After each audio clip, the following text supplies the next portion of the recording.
What's going on YouTube? Welcome to WestysAngling. Joining me and my dad today for another winter method feeder session. And as you can probably hear on the camera, it's lashing it down again. The main aim for today's session though is to try and get you some decent underwater winter method feeder footage. If you're following the channel, you'll know that I've got myself an underwater cam. So I'm getting to grips with that, trying it out. And I've already learned a lot, to be honest with you, so far. And I will share those findings and little underwater secrets with you. I've already got set up.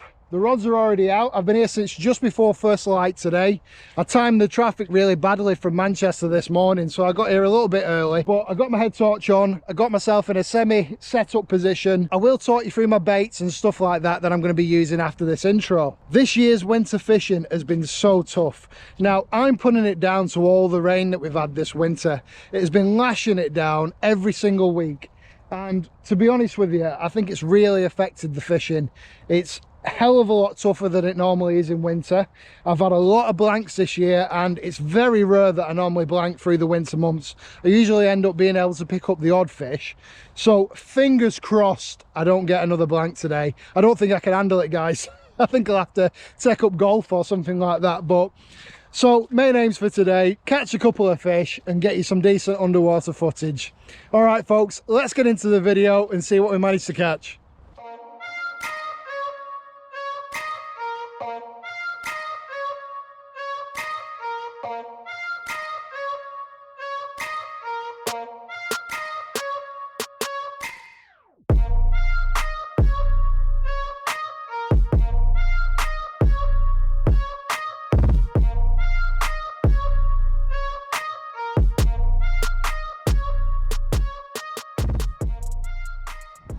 Well folks, it's just coming first light, as you can see. So I've got a bit of light, but I still need the head torch. I thought I'd get some bait mixed up, ready to get fishing when that sun rises. So what are we going to be using today?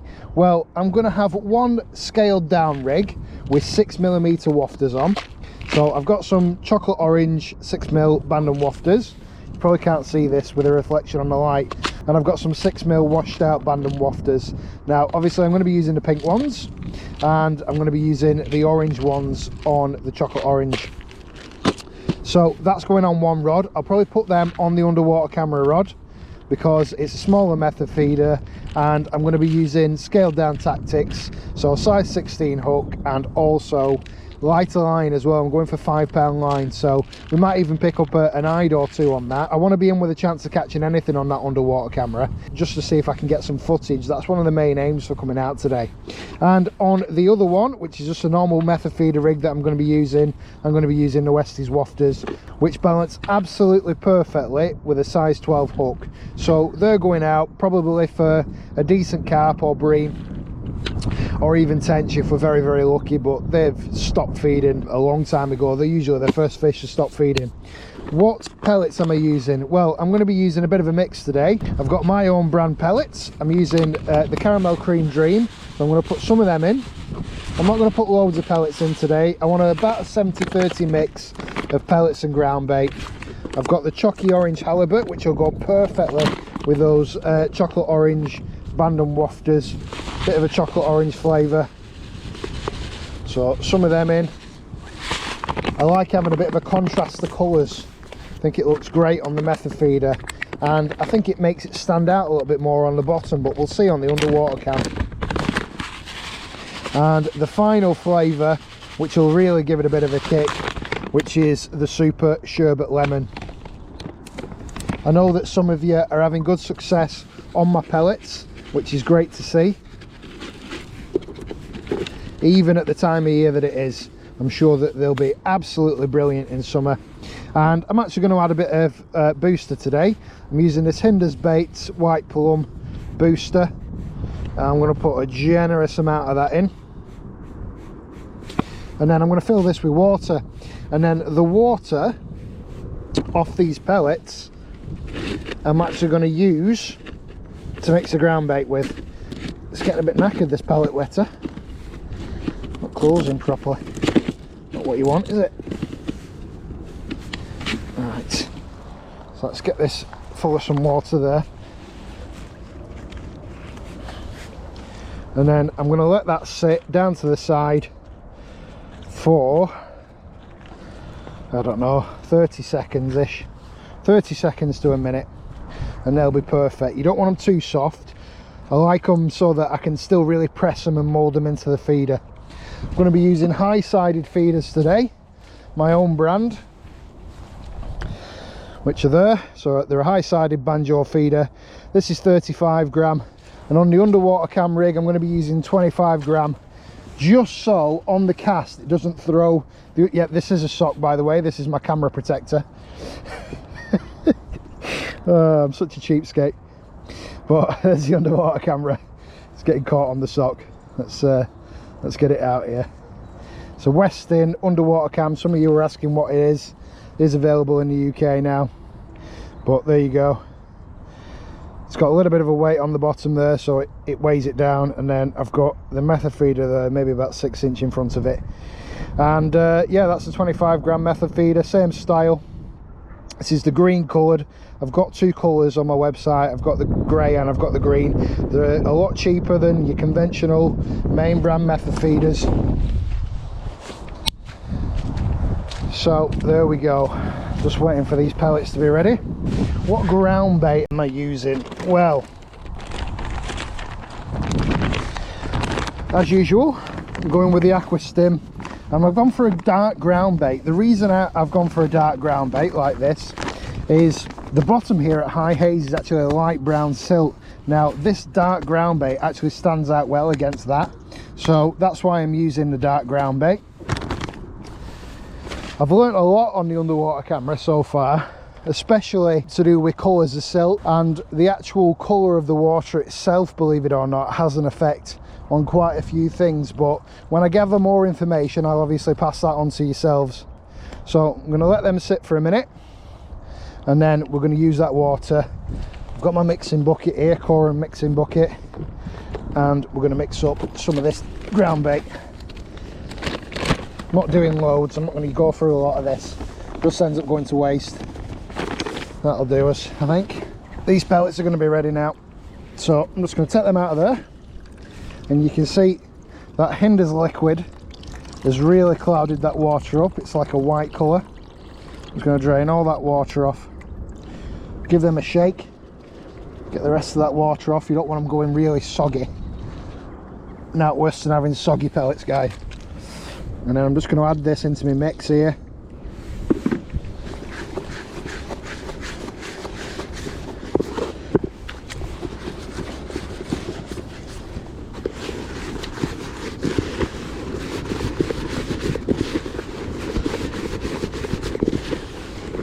So the consistency and mix that you're looking for is just so it binds together, but also breaks up easily as well. So that's probably on the dry side. Touch more water in there.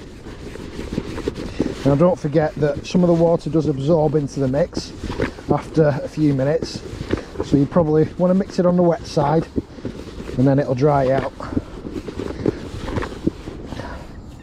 Alright, so that's looking good. Get rid of the rest of that.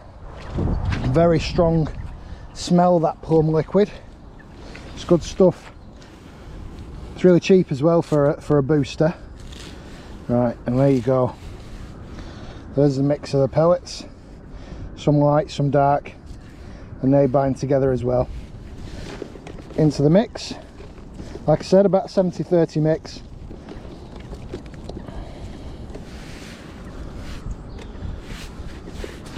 And then just going to mix that through. Ground bait mix. I'm not going to bother putting it through a riddle because we're going to be squeezing it into a method feeder anyway. So there we go. That is ready to go. Perfect. The old WestysAngling towel.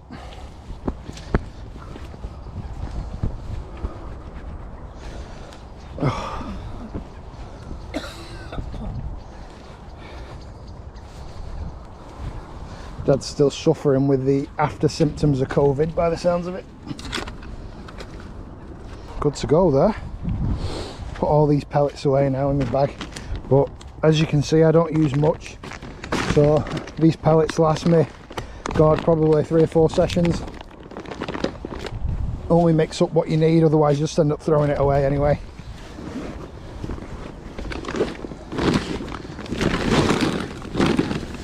Oh, we don't even need the head torch anymore, do we?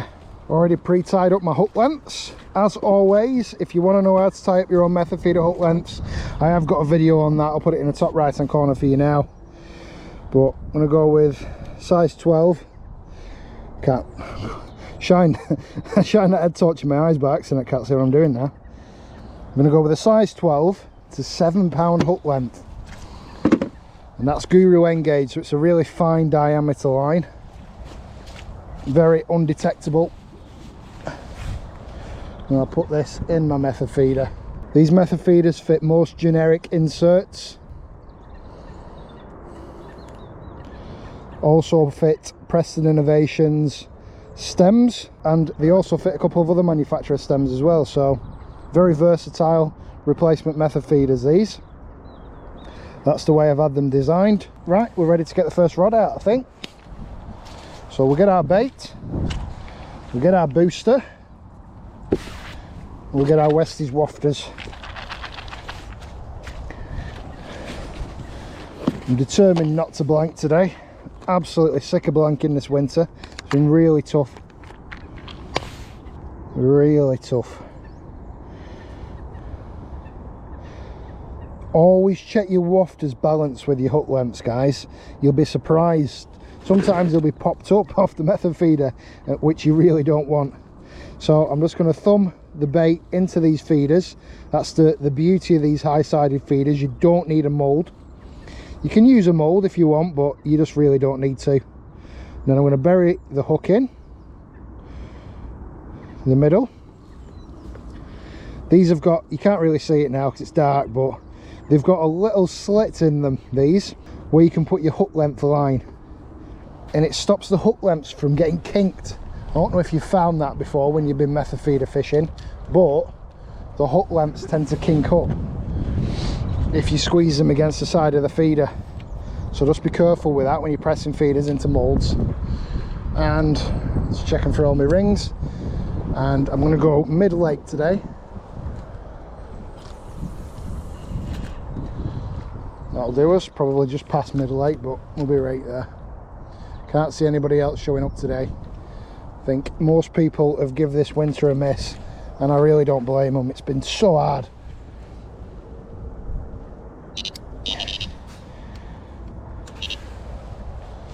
Good to go. Let's see how we get on. Forgot to put my booster liquid on then. So I've got 2 types of booster liquid with me today. I've got the sweet corn and I've got the plum. Both Hinders baits. Good stuff. Had a couple of dropbacks then. So a really good tip I've learnt so far from the underwater cam is when you cast out your method feeder, really be careful not to drag the method feeder back when you're tightening up to it, because it actually buries it into the silt. So it's actually really amazing how silt works. If you land on it, it's a bit like foam. It kind of just, your method feeder sits into the silt and it's like a bit of a flat dinner plate, but if you drag it, it actually buries it into the silt. It's very hard to describe unless you're on a hard spot. Now that's why I think hard spots are really good, because your method feeder lands on it, all the bait bubbles out of the method feeder and it creates a perfect little pocket of bait, which is why it's so effective. Thought Dad was into a fish then. He's cast both his rods out. I'm waiting till it gets a bit lighter before I put the camera rod out. I'm going to fish the camera rod a little bit closer in, but just straight out. Can't really fish it too far out. You don't want to give it a big welly of a cast because the insert pulls out of it. We've got a couple of different flavours of wafters with us today rather than just using a pink Westies wafter. I mean, I've got a lot of faith in my wafters, so that's why I've been using them pretty consistently.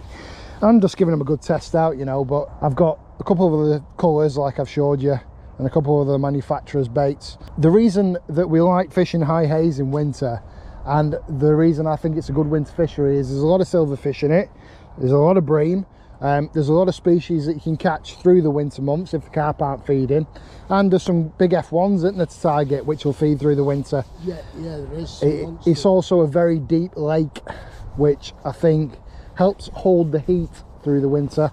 So I don't know, that's the reason we like it. We always tend to pick up the odd fish. I think I'll put my brolly up when it gets light enough. Flask's covered in rubbish.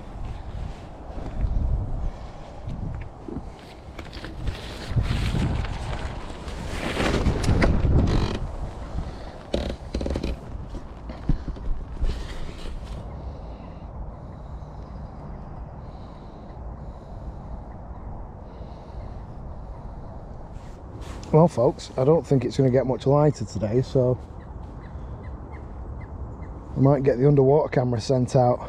I'm probably going to try and underarm it about, I don't know, 2-3 rod lengths out, something like that.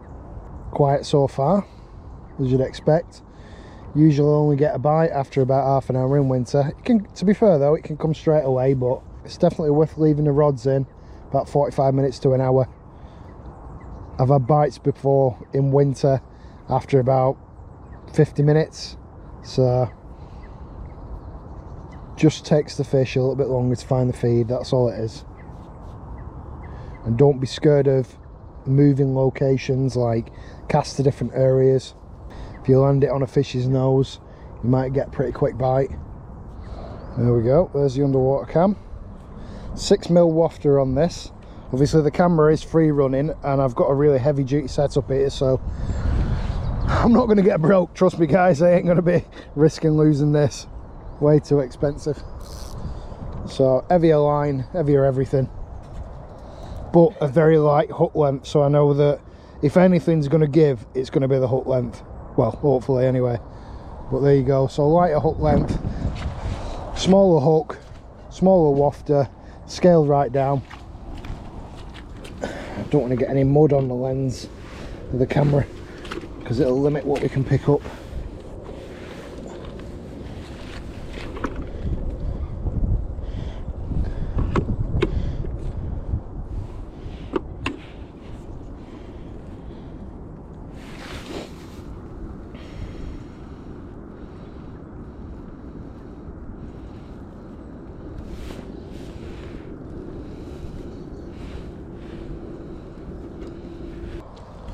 Now, the footage all depends on how we get it to land.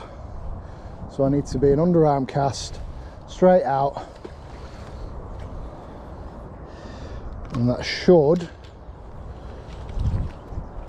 be too bad. It's hard to know. I'm sure we'll get a good cast on one of the casts we do today with it. Well folks, it was actually a good cast and the feeder kicked right out in front of the camera like I wanted it to.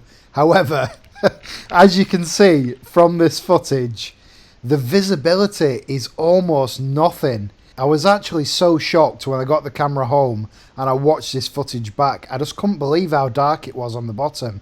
Now, what I'm going to do in a minute is I'm going to show you the footage from the last time I came to High Hayes when we hadn't had a load of rain and it had been dry for a couple of days, and it literally will shock you the difference. On reflection, this is the reason I believe we've had such a tough winter's fishing so far. It's due to all the rain clouding up the water, making the visibility very, very low. This is obviously going to massively affect the fish's ability to be able to feed via sight. They're going to be relying almost exclusively on scent and smell to be able to find your bait. Now, that's obviously going to take them longer, and it's going to be much more of a struggle for them to do that. So it's really important that you use liquids, glugs, that kind of thing at this time of year, and very, very visible hook baits. So this footage here is as light as it got through the day at High Hayes. But I'm going to put the clip in now of the last time that I came where we hadn't had the rain.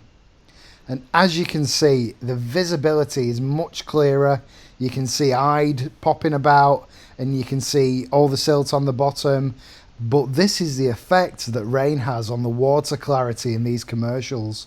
And oh my God, what a difference it is. And this is the reason it's a struggle after heavy rain.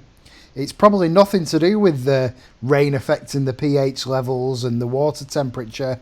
It might have a small effect on it, but this, I believe, is the main reason. So if you're fishing after rain, Make sure that you're using glug, using liquids, using strong smelling baits, and I'm sure it'll have an effect on your fishing.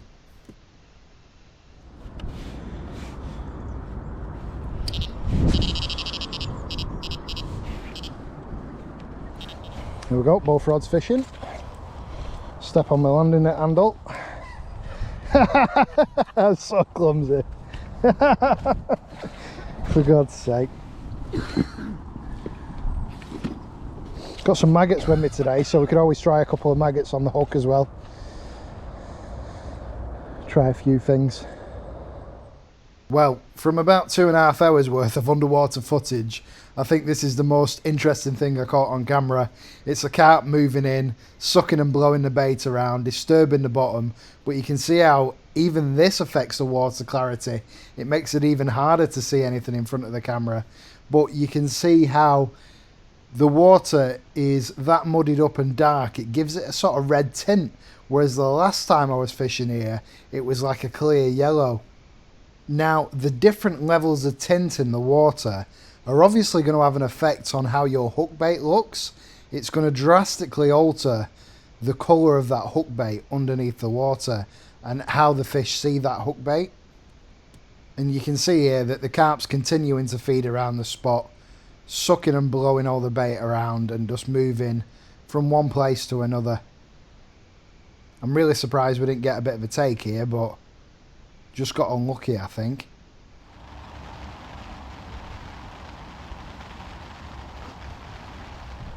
Well, folks, he's in. I'm not going to call it yet, but I think I've saved the blank. It's on the Westys Wafter, this.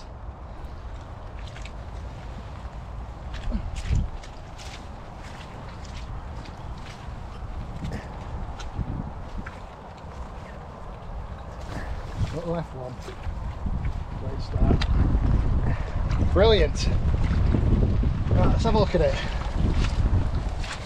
So this is what a fish looks like. Yeah. Just about forgotten what a fish looked like, but what a lovely little left one. Nailed in the side of the mouth on the Westys Wafter, and they're my method feeders as well. So there we go. Happy days. Little left one. Brilliant. It saved the blank. Let's get it back. Epic. Oh, brilliant. Cheers, Dad. Yeah, bloody forgotten what a fish looked like, folks. Oh, that had been in about half an hour, that. Just put my stuff a little bit further under the brolly. And the chair's still getting dripped on. It's not too bad. How about that, folks, eh? Save the blank. Looks like I won't be taking up golf. Dad's just had a couple of bleeps on his right hand rod. Mine have been quiet since that first fish. Just need that left hand one to rip off, because that's the underwater cam. But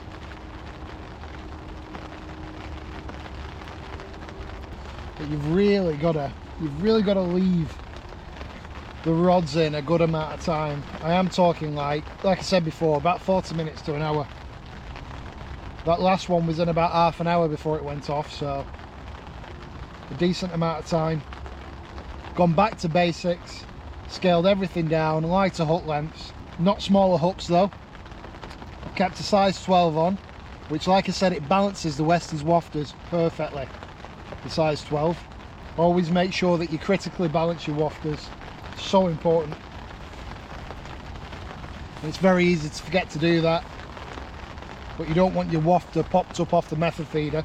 I mean, you still might get a fish like that, but your chances of getting a fish are massively increased if it's just hovering above the feed. But this rain is coming down. It can get really muddy here at high haze in winter, so my stuff's going to be absolutely covered in crap by the end of today, but got to be in it to win it. I've already had a nice little F1, so I really can't complain. Save the blank, which is what it's about in winter. You're fishing for bites, and so far the old Westys Wafters are coming out on top because I've not had anything on the Sonia Bates one so far.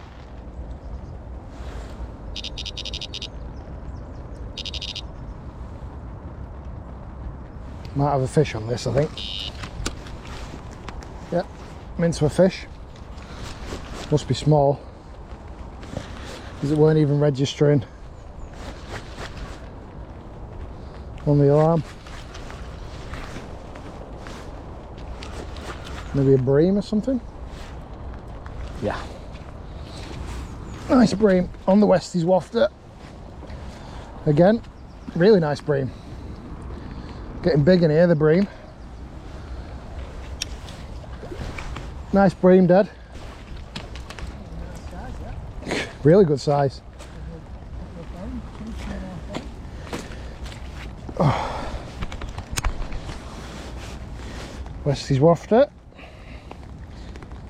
Hooked just in the corner of the mouth there. Lovely big slab of a bream. Look at that. Bronze slab. Let me get it back.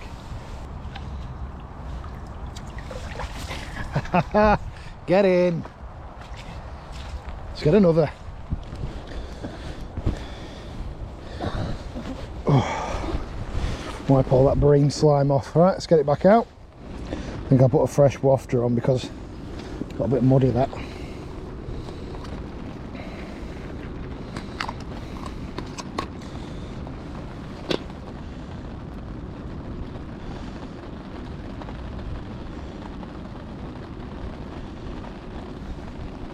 Like always, folks, everything I'm using today is available on my website as well. So if you do want to support the channel, I do really appreciate it.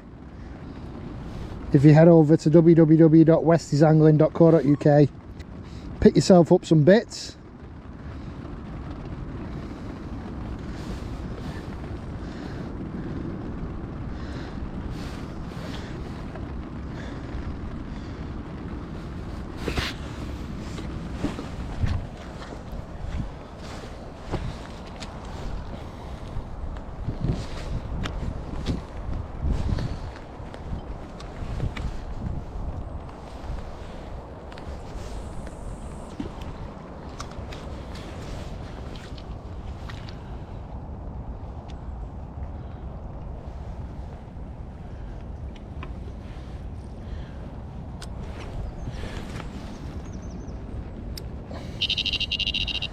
I'm actually really impressed with my towels, you know, they're really heavyweight, absorbent.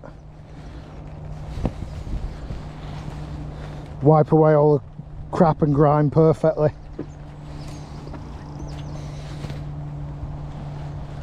Not worse than a bad towel that smears stuff everywhere. Right, I'm going to recast this underwater rod, I think.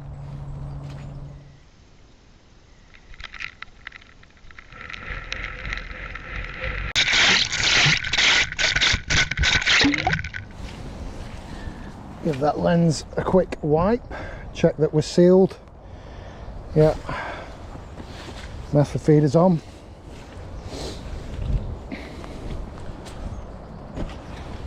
Throw my towel in the mud. So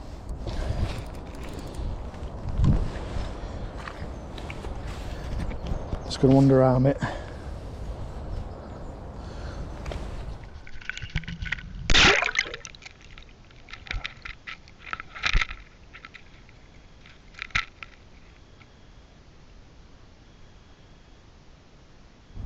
Not really happy with how I saw the underwater camera land, so I'll give it 15 minutes and I'll probably recast it. And the method feeder needs to line up in front of the camera, otherwise I'm not going to get the right footage. I'm a perfectionist, guys, perfectionist. Needs to be right. So Dad's using 2T anise by Aquastim. Again, on the website. Anything that I normally use, I usually stock on the website, so. And some Westies Wafters, the original ones. Original prototypes. Prototype Westies Wafters. On the left hand rod. And we'll cast these back out again. And we'll put this left hand rod more there. Yeah. And come out that way to where to pull this. Yeah, it's just a pity the battery doesn't last longer than it does. Yeah, I know, it's very, very short How long battery did it life on take them to cameras. charge? They take quite a long time to charge, so you only really get one go in a session. Yeah. So they are expensive, them underwater cameras, folks, as well. So I do these things so you don't have to. That's the whole point of you subscribing to the channel. So if you've not done so already and you want to see more underwater footage moving forward over the next year, make sure you hit that subscribe button. I will be giving away a pot of Westys Wafters today as well, as a thank you for watching the videos through the winter. Let me get them. Where are they? Covered in ground bait down here. There we go. My Westys Wafters 8mm salmon pink washed out. Absolutely perfect colour year round. So to be in with a chance of winning those, not that exact pot, a brand new one, don't worry, you need to have commented on the video, share the video with an angling friend, make sure you subscribe to the channel, and also follow me on the WestysAngling Instagram or Facebook page. So those 4 things is all you need to do to be in with a chance of winning. The comment could be anything. It could be Westy is stupid for going out fishing in these conditions through the winter. It can be a thumbs up, it can be a fishing rod emoji, anything you want. You'll still be in with a chance of winning, as long as you've commented. So bright, them Tootie and East Wafters, aren't they? Yeah. They're so strong smelling as well. Oh yeah, as soon as you open the pot, like, you know what I mean?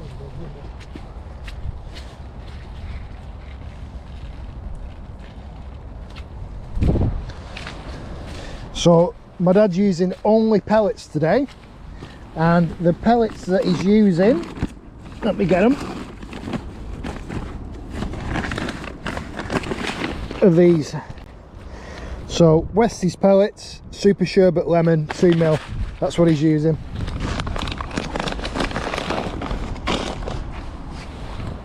I know you guys like to know what we're doing and what we're using and what our setup is.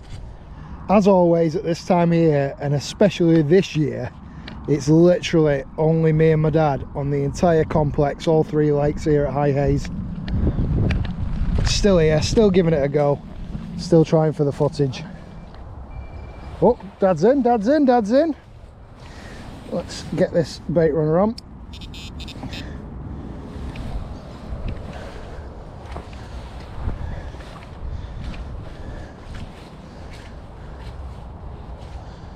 No way. Oh my god. Winter 10. Bloody hell. I did not expect. That's really uncommon, that, isn't it? It's very, very, very, very rare you get tench through the winter. Can't believe it. They're usually one of the first fish to switch off. And that's on the Tootie and East. No, that one was Westys Wafter, that side. You have to have it, Rob, really. There you go, folks. Get yourself some. They're worth it, I promise you. A winter tench on the Westys Wafter.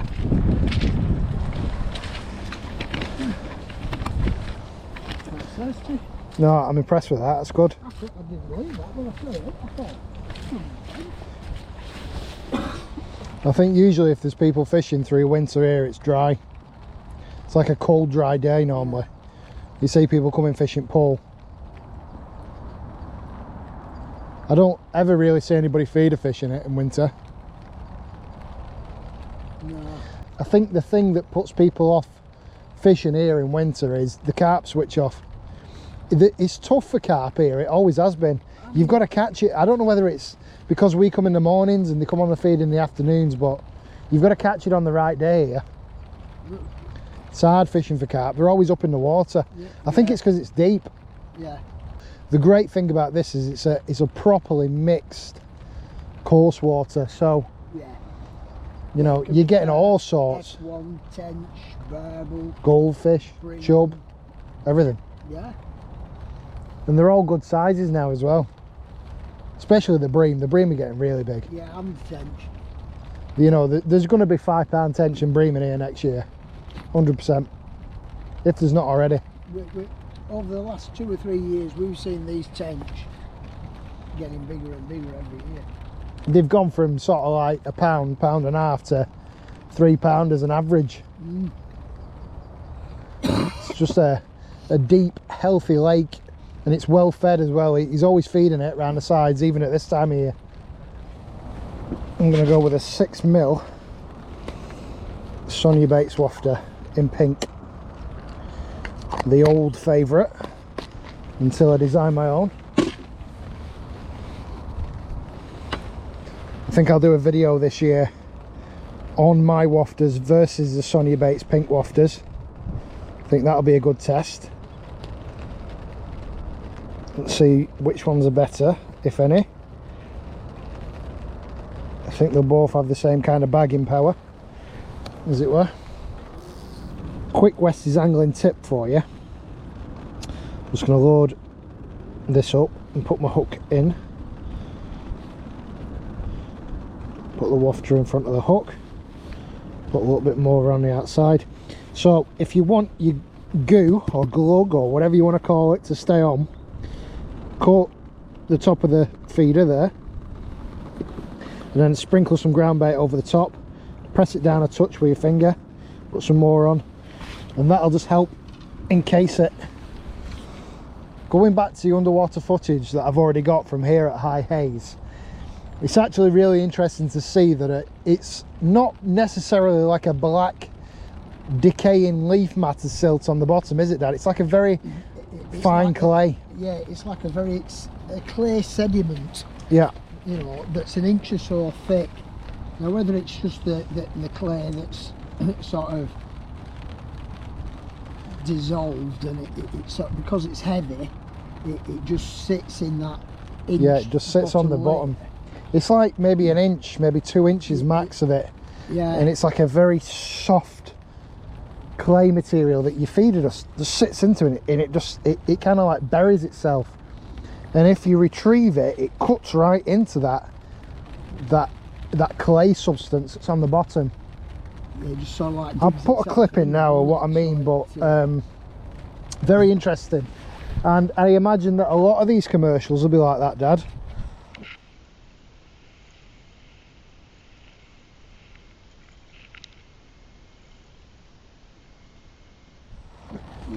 Yeah, because they don't tend to have a mass of trees around them. No. You know, where it's going to be, you know, years of decaying leaf stuff litter and decaying vegetable matter. Yeah, and especially on a big lake like this.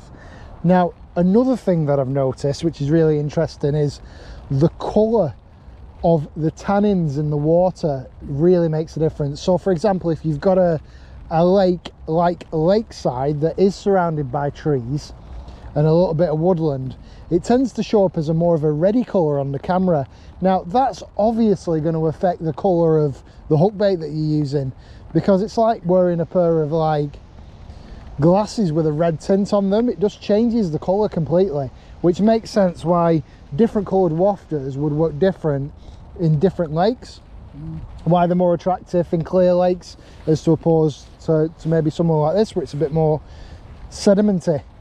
So I don't know, really I just find it really interesting, and hopefully we'll get to the bottom of what works and why over the next year. Definitely going to be worth putting some effort into trying to get that information. Potentially it's one of those things that will create more questions than maybe answers. Yeah, definitely. Over time. Yeah, it'll definitely make more questions than answers, but you know, it's very interesting. It is interesting. You know, it's good to get the bites on the actual camera as well, where the fish are taking them, but It's just a at this pity time of you year it's couldn't hard. do it in real time. Yeah. It'd be good to view it in real time, I think. I have got a big battery bank with me in the car as well, so what I'll do is when this runs out of battery, I'll go and plug it in, and I'll put a method feeder back on this rod, and we'll get it cast back out. So I'm still fishing with 2 rods. Dad's giving up with a 2 tier East. He's going to 2 Westies wafters. Dad's still using the prototype ones, the originals. So a lot of the really professional underwater videos that are out there, they actually go and plant a camera. They'll put a proper underwater camera down that's a wider angle lens, it's got lights on it and stuff like that. Obviously I'm having to cast this out. This is an inline camera that I've managed to rig up to have some sort of viewing of what's going on the bottom. So it's difficult and you're not getting the same type of quality of footage. Here we go. Here we go, folks. He's in.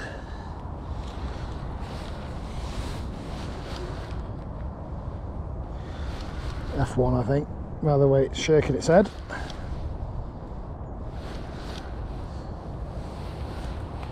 Oh, don't go that way. That's where the underwater cam is. Don't want to get them two lines tangled. Slightly better, they're heading in the right direction size wise.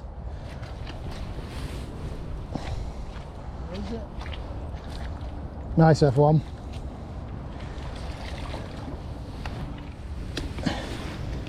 There's the Westies Wafter in the net, we'll put a new one on.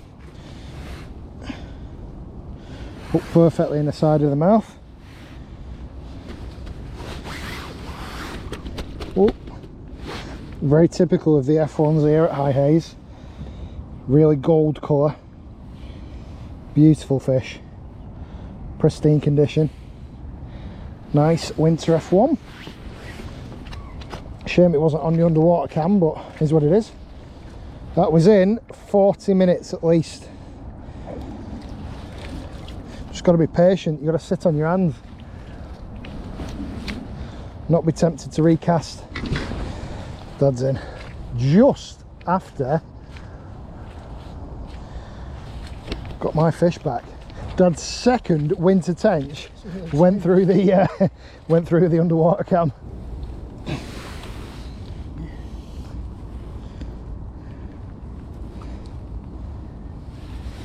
Ooh.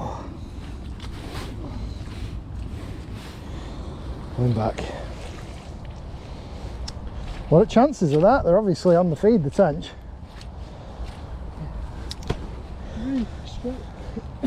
Mustn't have had enough of the Westies Wafters through the autumn, Dad. No. Right, while we're waiting for that underwater camera to charge, I've recast back out. Let's take a little bit of a closer look at my method feeders.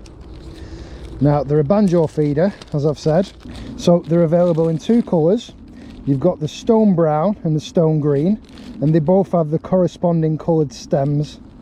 And you've got a little notch out of the front there where your hook length goes. They are interchangeable. They're available in two weights. There's a 35 gram and a 25 gram. The 25 gram is a slightly smaller feeder, if you can see that. And like I said, they're a lot cheaper than some of the name brands out there. They fit most of the inserts and stems. If they don't fit the inserts that you've got, don't forget to use the WestysAngling tip of just heating the end there with a lighter gently, just squeezing the tip of the stem there just to close that gap. That's all you need to do, and it'll fit most of the inserts that you've probably already got. I personally find Banjo feeders the best all year round. I like the really deep cavity that you get in them, so you can literally thumb bait in, fold your hook length over, and you're good to go. You don't need any kind of mould or loading tool. And I feel like the bait's more likely to stay on the feeder all the way down to the bottom, so you've got a little perfect presentation, a little parcel of bait, so a carp or a fish can just come in, feed on the feeder, take the hook bait, and off you go.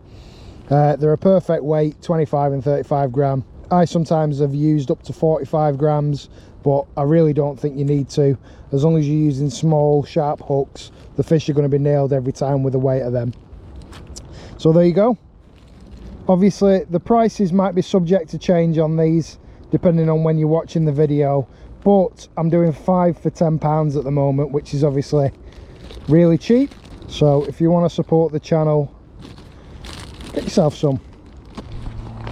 That was a run and a half, that, Dad. This is a 10. If it is, it's a good tench. Absolutely shot off, didn't it? This is more like normal winter fishing.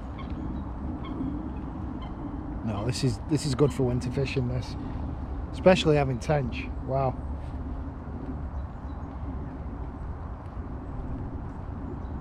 Well, I think this is a proper fish.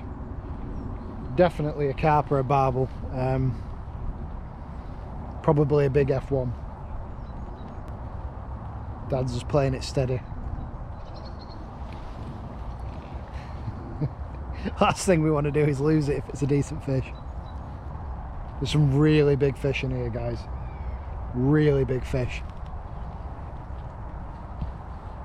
Have it on good authority that they go to 26 pounds at least in here now. Dad's just using the back line, letting pressure off it every now and again. There's just really no point rushing it.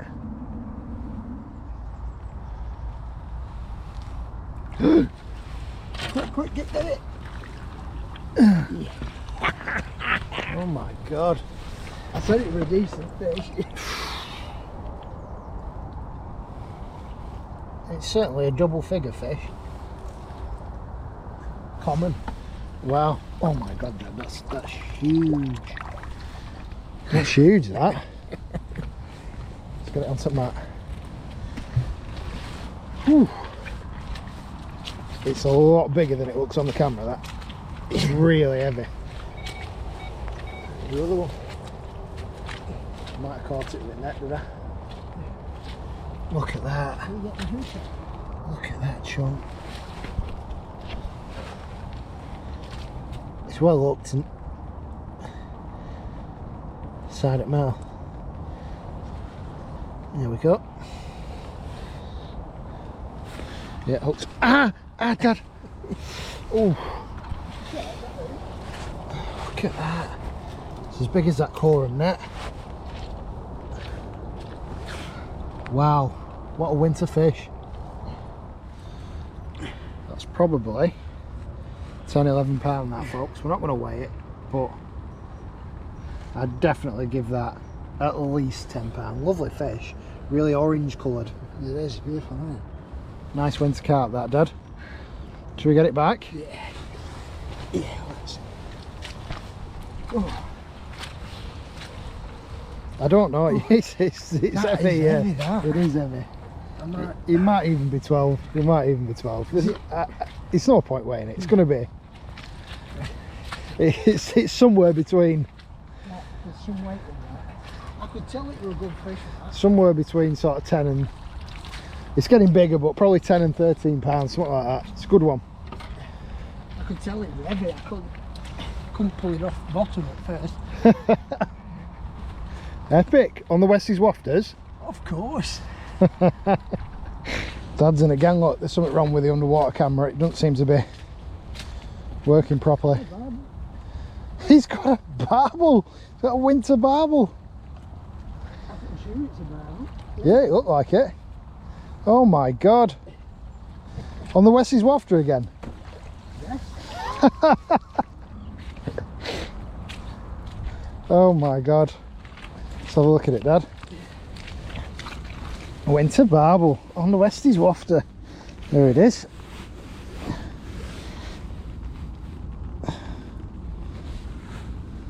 Look at that, folks. Epic little winter barbel.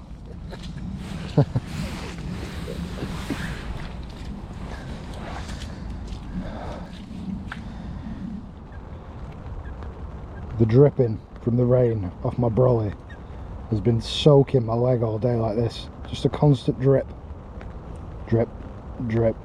It's like some form of ancient torture that I have to go through.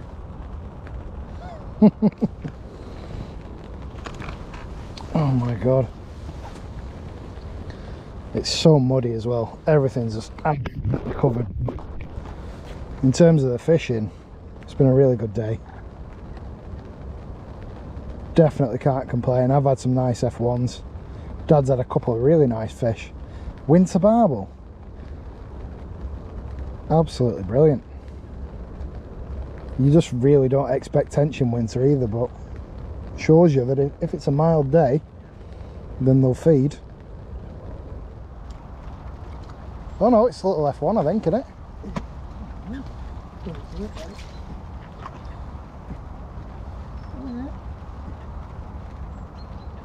Brilliant. Little F1. Well folks, we're going to call it a day there and get packed up, but it's been a really good winter session today, hasn't it, Dad? Yeah, it has. I've enjoyed it today. You know, we've both caught, you know, despite the rain, it's been alright. Yeah, this is more like what we would expect a winter session to be like. It's been really tough this winter, hasn't it, Dad, in terms of fishing? Yeah, well, it's, apart from that 1 week where we had that frost, Yeah. it's been non-stop rain since October around here. It's Yeah. ridiculous. It's been a real struggle, but this is more like the session that we'd expect. Maybe not this good, but you know, at least catching a few fish on the bank. But I've had a really good day, I've enjoyed it. Hopefully I've got some good underwater footage for you all, but I won't know that until I get home and I plug the SD card back into the computer. So I just want to say thanks very much for watching. Don't forget to check out the website and the Westies Wafters, because they've been doing the biz today, haven't they, Dad? Yeah, all their fish have come on them today. Yeah, every single one. I've not had a touch on any of the other wafters that I've used, and I've cycled through some of the Sonia Bates ones and stuff like that, so God knows. But yeah, thanks very much for watching. We'll see you next time.